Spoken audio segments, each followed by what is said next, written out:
Cedric Simonet, the CEO of Altona Rare Earths. Good to be catching up. Cedric, how are you?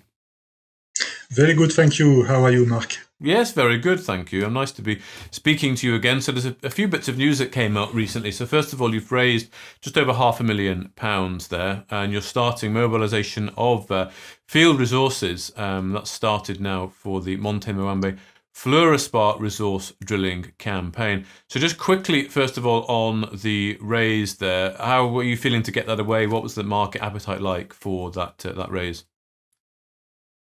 The market appetite was very good. We're happy with this result, and we are especially happy to see existing shareholders have been very supportive and contributed into this raise, which gives us a very good feeling. People start to know about the Altona story, what is our strategy, what are our objectives, and clearly people like that. Good. No, it's nice to see that being supported. And of course, the share prices are doing fairly well recently, I've noted as well, sort of moved up and is sort of staying. And I think it's up again this morning. So it's nice to see that perhaps that message getting out. Before we get into some of the detail on Monte Muambe and of course the Fluorspar and the gallium elements to that rare earth project, good bit of news this morning I noticed about the US government that you say they've re-engaged with the company concerning possible funding for the support of the rare earths at Monte Muambe and looking to perhaps fund that pre-feasibility study, and you've submitted a proposal. So this is significant, isn't it? And it's interesting that it said re-engage. So was this something that was going on before, that was put on hold, and now there's renewed interest from the United States Department of Defense? Yes, so it's very interesting because we have been engaging with the US government for support for Monte Muambe for about 2 years. And they were ready to support, but only when the project would reach the critical milestone of the definitive feasibility study. And we are still in the pre-feasibility study. So for the US government, as well as for many potential funding institutions, we are a little bit too early stage, and they preferred to go into projects that were more advanced. But now we've seen a shift in this policy, a very clear shift, and US government officials called us back, told us, okay, Cedric, you've been wanting funding for PFS. We now have an option that we want to discuss with you. Are you interested? We said, of course, we are interested. And these discussions are now progressing very well. And we hope that we will have tangible progress sometime around the next few weeks or months. Excellent. That is a big shift, isn't it? So they were looking at DFS only, and they've actually come back to you. So that at the PFS stage, so that suggests that well, they're either really concerned about securing these supply, or some things happened internally that means that this has shifted. So I mean, I have seen the Department of Defense support another company. It's a Nevada-based company. It's a UK company, but it's tungsten in Nevada. So we're starting to see this quite a lot. So this is. And this money, is it? It's not for equity. Is it straight? Well, it's not confirmed yet, but would it be straight support of the PFS, no equity involved? There wouldn't be any equity involved at this stage. It would be straight support of the PFS. We will tell more about the mechanisms once this matter is a little bit more advanced. Of course, There are many milestones that need to be passed before we get there. You've mentioned US government direct support of critical mineral projects, and the example you spoke about is very valid. We have also heard recently that the Department of Defense has committed up to $400 million in MP Minerals, which is an existing operating mine in the US, so a domestic rare earth producing mine. This is very interesting because we know there has been a change of administration in the beginning of this year, and initially things were not very, very clear.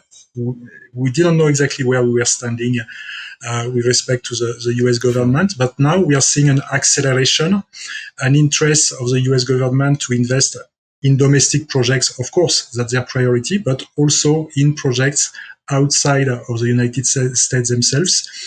I believe, to take significant steps in countering the influence of China in critical minerals markets. Sure. So the finer details of that to be worked out, whether it involves some kind of prepayment or offtake, what have you, that will be worked out, I guess, and announced in due course. Ideally, it funds the PFS, though. That's what you would like. That is correct, yes. And this is the first step. And if we get this engagement through, I know for sure that there will be more engagement for the next steps of the project. Good. So at the moment on Monte Mambe on the rare earths, where are you at? Are you working towards that mineral resource estimate? So the work on the mineral resource estimate is for the Fluorspar, not for the right. Okay. rare earths. Well, let's talk about the Fluorspar then. Yeah. Okay. So that's the focus at the moment then. Okay. Let me remind the listeners about. So for the rare earths, we already have a JORC resource estimate, which stands at 13.6 million tons, 2.42% total rare earth oxide, 60% already in the indicated category. As part of the pre-feasibility study, we are going to drill more to increase the level of confidence from indicated and inferred to measured and indicated, and also to increase the size of the resource, probably around 25 million tons. Now, separately from that, we have the Fluorspar project. These are two separate projects, although they are on the same mining license. Mining license was granted in December last year for 25 years. So it's a fully fledged mining license. And for the Fluorspar, now we are going into resource drilling. And this is quite important for us because one of our objectives is to take this Fluorspar project into production as fast as possible, hopefully by 2027. And we've just raised funds. These funds are going to see us through the drilling campaign and the resource estimate. So right now I can tell you, as well as my team in Mozambique, we are very busy mobilizing our crews, our equipment, and the drilling rigs to the site. Okay. So the money raised we put into this campaign that will result in that MRE for the Fluorspar. You've also got some geochemical results back, and you say it confirms your XRF analyzer there with the grades 210 and 269 grams per ton. So I wonder if you could just sort of explain the significance of that, particularly if people are not so sure on Fluorspar grades. All right, so it's quite interesting. This connection between the gallium and the Fluorspar is very interesting, and it's very good because it leads to synergies between the two exploration programs and to cost savings. Yeah. So you already know that the soil gallium geochemistry has been used recently as an indicator to find new Fluorspar deposits. And we found one which we announced in May, and then we announced the assay results. We found a Fluorspar ore body with grades of between 69 and 93% CaF2, which is a Fluorspar. So that was very good. Then next to that outcrop, we also identified rocks which had high gallium contents. 200 ppm, 200 grams per ton, up to 550 grams per ton. These are the rocks which we sent for mineralogical testing at SGS in South Africa. And these rocks, we didn't notice that immediately, but they also contain Fluorspar. And they contain between 26 and 34% Fluorspar. So this is not as high as a Fluorspar ore body, but it's still good. It's still way above the typical cutoff grade for a Fluorspar project. So there are two consequences for this which are very favorable for our projects. First is that it means that we can mine both the high-grade part and the lower-grade part, blend them. We will still get ore which is at 40-45% CF2 to take to the plant, which is perfectly fine. Then additionally, the fact that this rock that contains Fluorspar also has gallium means that when in the processing plant we extract the Fluorspar to make a concentrate out of it, the gallium is going to be automatically concentrated in the tailings of this process. It will be more concentrated than it is in the original rock.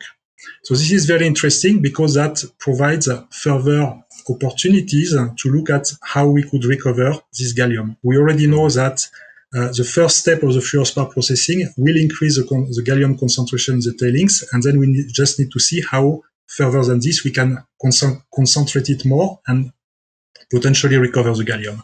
Excellent. So it's very, very interesting. It's a very exciting little geological problem. Okay. So yeah, that 210 and 269, that's for the gallium, and it's the fluorite, you've got the 34 and 26. So Are those grades, are they economical, would you say, at that level? Is it safe to say that yet? Look, if you look around on the market, you will see projects where the resource statement is at 5 or 10% CAF2 Fluorspar, which is extremely low. In my opinion, a viable Fluorspar project starts around 20% CAF2. And remember that I've got a lot of experience because I used to mine Fluorspar. Yes. So you see, when you get ore which is at 26 to 34%, that's already potentially viable ore. Okay. And that's just the low grade part, and then we have the high grade part. So this is all good. This means more resources. More resources, yeah, okay. And with the Fluorspar you go for first, and then, as you say, the gallium in the tailings that you'll look to store and do later, or do you look to kind of develop the flow sheet at the same time? So we are going to focus on the Fluorspar flow sheet because it is a simple one. The gallium flow sheet will definitely be more complex. But as part of the metallurgical testing, which we will do on the drill samples, which we are going to recover now for the Fluorspar, we will also assess what we call the deportment of the gallium. We'll confirm that it goes into the tailings. We are busy right now confirming the mineralogy of the gallium, which minerals it is in. So the gallium metallurgy will plug into the back end of the Fluorspar metallurgical study. Okay, that makes sense. So just thinking then, Cedric, about, you've said in the RNS that you look forward to providing investors with a news-rich period, including the exciting drilling campaign. So just to get a sense of what's to come, when is that drilling campaign going to start? And when can you actually start to seriously, will you have to go through all the stage gates, PFS, DFS for the Fluorspar, or can you start developing a flow sheet and almost getting equipment on sooner rather than later? So it will be sooner rather than later. Our plan, it's a relatively small project because it's a high-grade project. So our plan is to do the drilling, the mineral resource estimates, the metallurgy, the engineering, get to a scoping study by end of this year, beginning of next year. If it's positive, immediately we take 6 months to do a DFS.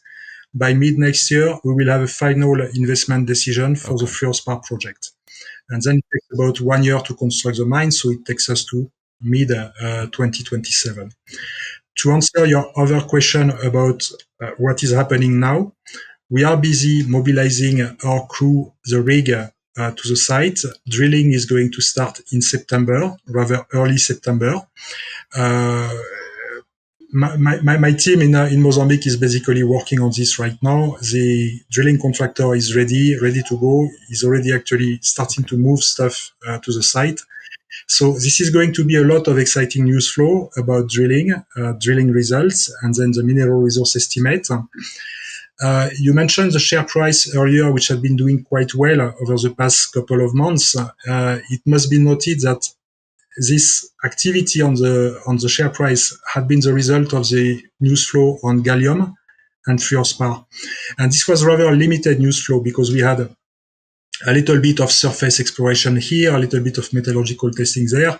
So now we are going to get into more serious matters, still on gallium and Fluorspar exploration. So I expect to see even more action on the share price, of course. Cedric Simonet, thank you very much for your time. Looking forward to catching up, maybe from site when those drills are turning. But for now, thank you very much for your time.